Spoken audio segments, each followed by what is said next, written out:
Baik, sebelumnya Assalamualaikum warahmatullahi wabarakatuh. Selamat pagi semuanya. Semoga kita selalu dalam lindungan Allah Subhanahu wa taala. Nah, sebelum kita melanjutkan ke materi selanjutnya, langkah lebih baiknya kita berdoa terlebih dahulu. Berdoa dimulai.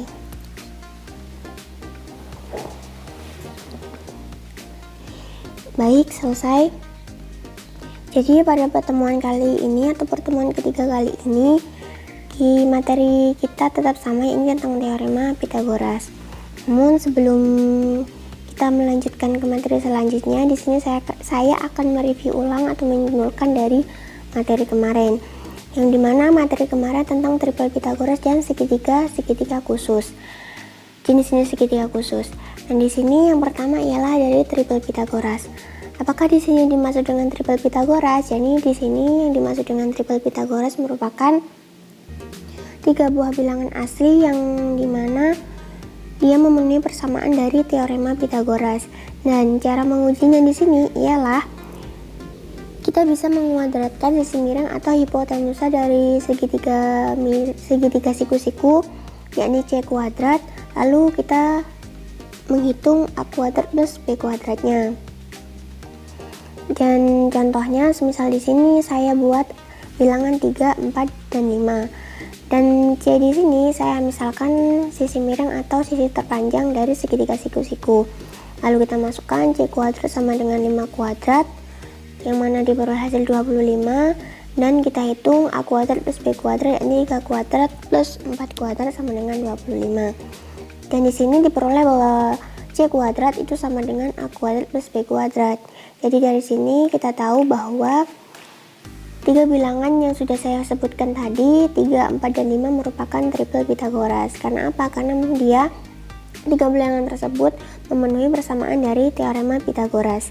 Selanjutnya, cara kita menguji atau menghitung apakah bilangan tersebut merupakan triple Pythagoras atau bukan, kita bisa menggunakan aljabar seperti kemarin. Ini kita misalkan kita buat tabel di sini. Kita buat bilangan P dan Q, yang dimana P di sini harus lebih besar dari Q. Kemudian kita buat kolom, kita masukkan panjang sisinya berapa, lalu sisi miringnya berapa, alasnya berapa, dan tingginya berapa. Kemudian kita bisa uji antara hubungannya, lalu kita hitung apakah bilangan-bilangan tersebut termasuk triple Pythagoras ataupun bukan. Ini bisa dihitung semisal segitiganya sudah digambarkan atau sisi miringnya sudah diketahui dengan bentuk aljabar ya. Nah, selanjutnya di teorema Pythagoras ini kita juga bisa mengetahui macam-macam jenis dari segitiga khusus. Di sini kemarin yang kita sebutkan atau saya jelaskan ialah ada dua segitiga khusus, yakni yang pertama segitiga siku-siku sama kaki, yang mana segitiga siku-siku sama kaki ini terbentuk karena ada sebuah bangun persegi, yang dimana bangun persegi tersebut dibelah menjadi dua. Maka segitiganya dinamakan segitiga siku-siku sama kaki, yang dimana perbandingan rasio dari segitiga siku-siku sama kaki, yakni alas banding tinggi banding sisi miring, ialah 1:1:akar 2. Nanti dari perbandingan ini kita bisa mencari hasil dari sebuah soal, yang dimana jika soal tersebut berbentuk segitiga siku-siku sama kaki, kemudian yang diketahui hanya salah satu panjang dari sisinya dan sudutnya. Jadi kita bisa memasukkan perbandingannya. Itu jika soalnya berbentuk segitiga siku-siku sama kaki. Nah, salah satu jenis dari segitiga khusus lainnya ialah segitiga yang dimana derajatnya ialah 30 derajat, 60 derajat, dan 90 derajat. Yang mana perbandingan dari sini ialah semisal di sini ada segitiga ABC, perbandingan dari alas banding tinggi banding sisi miringnya ialah alas banding akar 3:2. Dan untuk memecahkan soalnya sama dengan caranya yang segitiga siku-siku sama kaki tadi. Kita lanjutkan ke materi yang selanjutnya. Kita bahas dulu kompetensi dasar terlebih dahulu, yang mana bunyinya menyelesaikan masalah yang berkaitan dengan teorema Pythagoras dan triple Pythagoras. Dan indikatornya di sini Menerapkan teorema Pythagoras untuk menyelesaikan permasalahan nyata. Permasalahan yang pertama di sini masih berkaitan dengan kehidupan sehari-hari, yang mana permasalahannya ini itu sering kali terjadi di kehidupan sehari-hari. Ini contoh pertama, seorang anak menaikkan layang-layang dengan benang yang panjangnya 100 meter. Jarak anak tanah terhadap titik yang tepat berada di bawah layang-layang adalah 60 meter. Hitunglah berapa ketinggian layang-layang. Jadi di sini yang ditanyakan ialah berapa ketinggian dari layang-layang tersebut. Nah, penyelesaiannya sebelum kita menghitungnya dengan menggunakan dalil teorema Pythagoras, kita bisa menggambarkan dulu sketsa supaya lebih mudah untuk kita menyelesaikan masalah yang ada. Di sini sudah tertera gambar sketsanya. Kita misalkan di sini segitiga siku-siku ABC.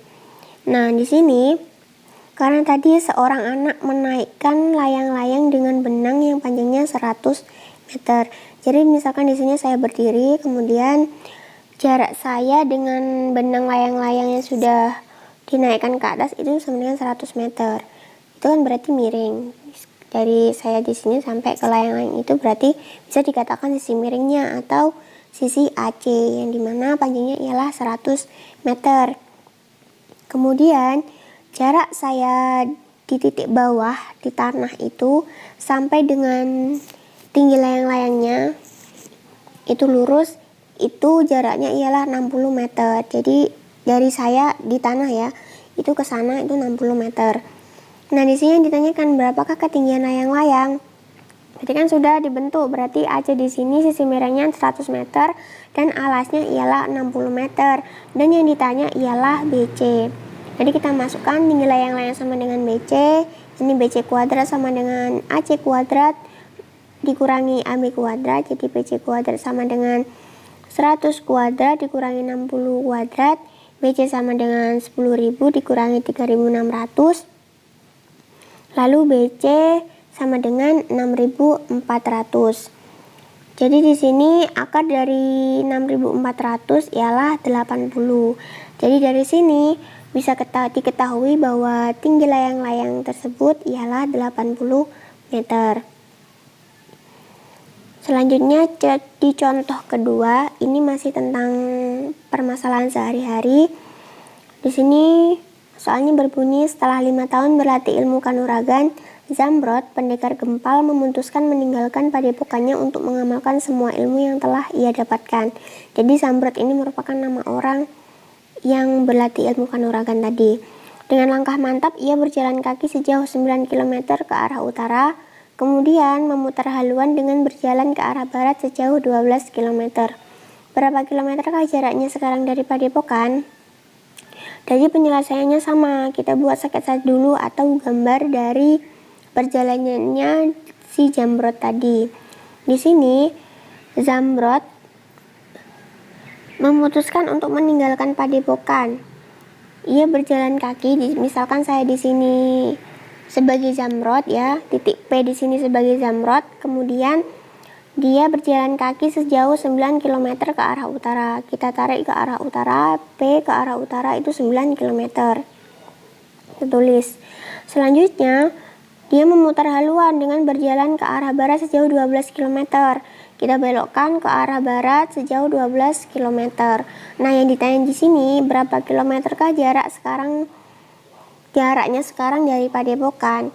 Jadi dari kan di sini semisal sudah tergambar ya, itu ada segitiga siku-siku.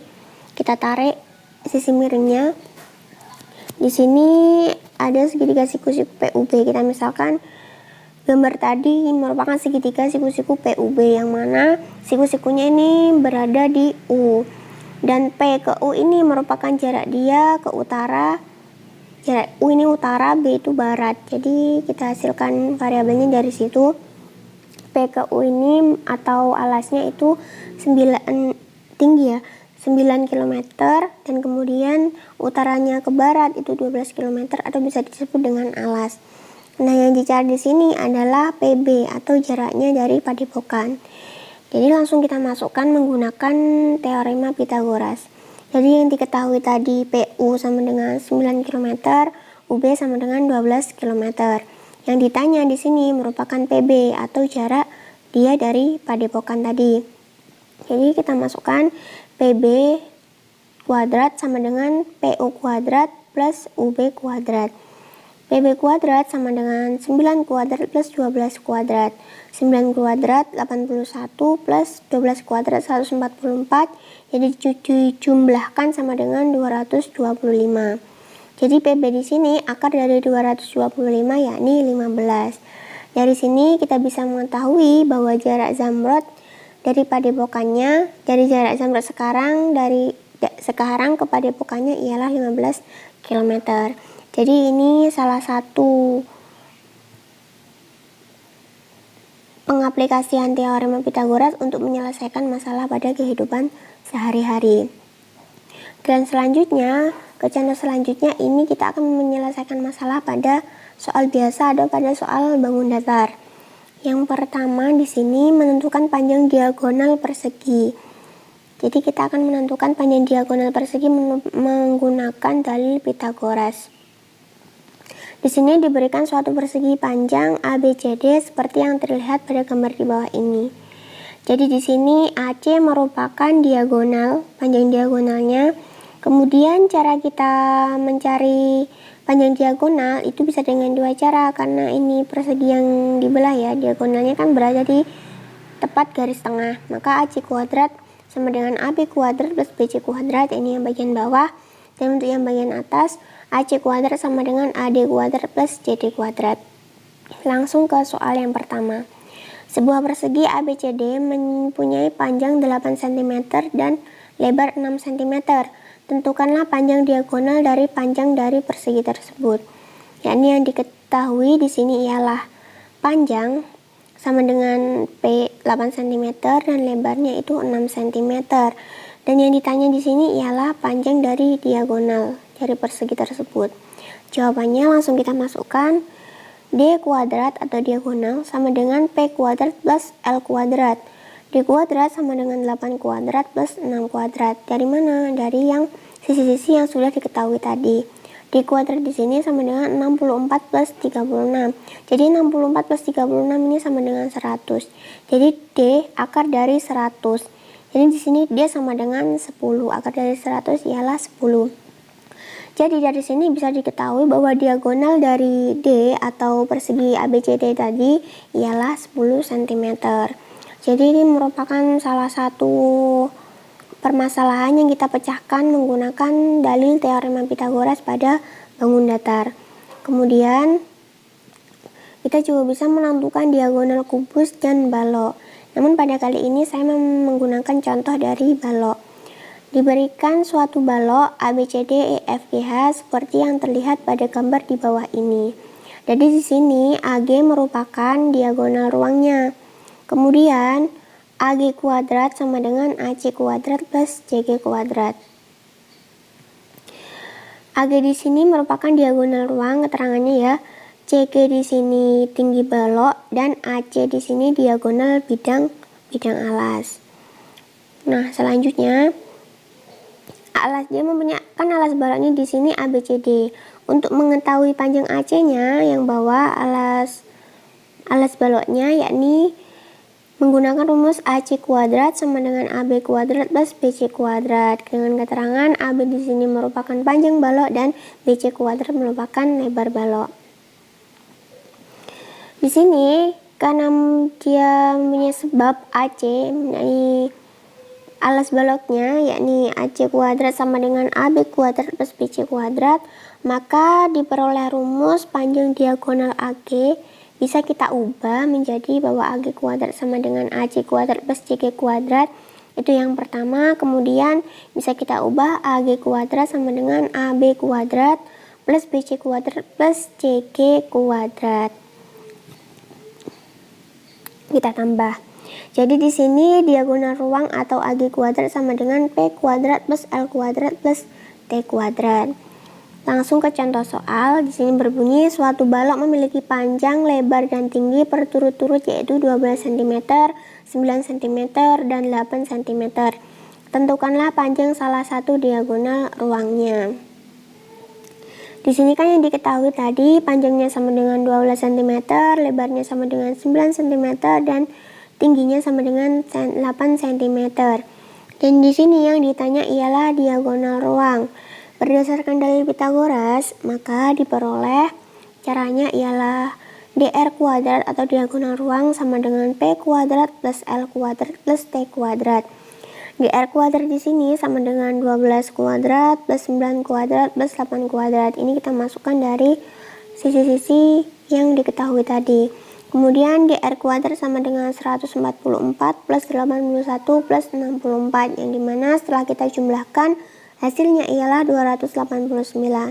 Jadi dr di sini kita tarik akar dari 289 ialah 17 cm. Jadi dengan menggunakan dalil Pitagoras kita bisa menemukan panjang diagonal ruang dari bangun ruang balok yaitu 17 cm.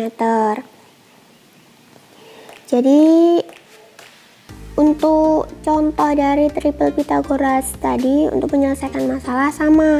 Semisalkan ada soal 3 buah bilangan atau 3 buah bilangan asli, kemudian kita uji dengan menggunakan cara menguadratkan hipotenusa atau sisi miring dari segitiga siku-siku, kemudian kita menjumlahkan a kuadrat plus b kuadratnya tadi berapa, lalu kita buktikan jika sisi miringnya itu sama atau sisi kuadratnya sama dengan a kuadrat plus b kuadrat, maka bilangan tersebut bisa dikatakan dengan triple Pitagoras. Jika tidak sama maka dia bukan merupakan triple Pitagoras karena tidak memenuhi persamaan dari teorema Pitagoras. Jadi sekian pertemuan kali ini, semoga bermanfaat bagi kita semua. Jangan lupa tetap semangat meskipun kita belajarnya dalam jaringan. Nah, jadi sekian dulu. Sebelum saya mengakhiri atau saya mengucapkan salam, alangkah lebih baiknya kita berdoa terlebih dahulu. Doa dimulai. Selesai. Baik, saya akhiri. Assalamualaikum warahmatullahi wabarakatuh.